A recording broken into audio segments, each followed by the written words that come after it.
በስመ አብ ወወልድ ወመንፈስ ቅዱስ አሐዱ አምላክ አሜን። ድሮ በባንዲራው በሕግ አምላክ በኃይለ ሥላሴ አምላክ ሲባል ሁሉም ወንጀለኛና ወንጀል የፈጸመበት ሰው ተያይዘው ወደ ሕግ አካል ይሄዱ ነበር። ታዲያ ይህ በጎ እሴታችን አሁን ወዴት ሄደ? በሀገራችን ኢትዮጵያ በተለያዩ ገዳማት የሚኖሩ ብዙ ገዳማውያን አባቶች በተለያዩ ጊዜያት እየተገደሉ እየታሰሩ ይገኛሉ። በቅርቡ በዝቋላ ደብረ ከዋክብት አቡነ ገብረ መንፈስ ቅዱስ ገዳም ለሁለተኛ ጊዜ ቁጥራቸው ያልታወቀ መነኮሳት በታጣቂዎች እንደተገደሉና ግማሾቹም ተገደው ታፍነው እንደተወሰዱ ለማንም ግልጽ ነው። አሁንም እንዳለፈው ተመሳሳይ ድርጊት ተፈጽሞባቸዋል። ታዲያ ይህ ድርጊት እስከ መቼ ይሆናል?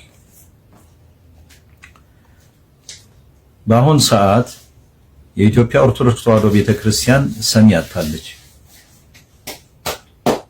የጥቃት ቀለበት ውስጥ ገብታለች እኮ። ለምን?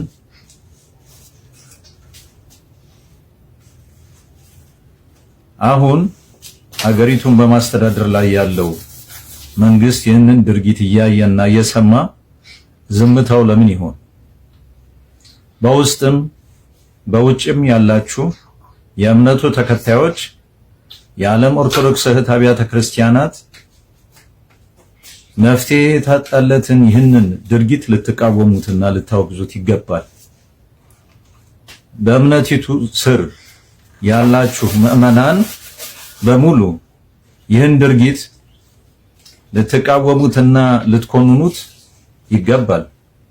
ሁላችንም ለቤተ ክርስቲያናችን ዘብ መቆም የእያንዳንዳችን ግዴታ ነው።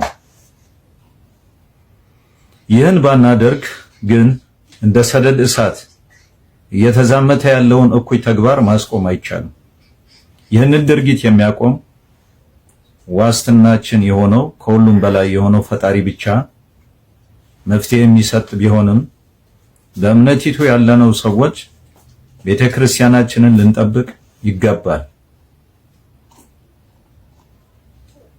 መቼም ሰው በሕግ ነውና የሚተዳደረው።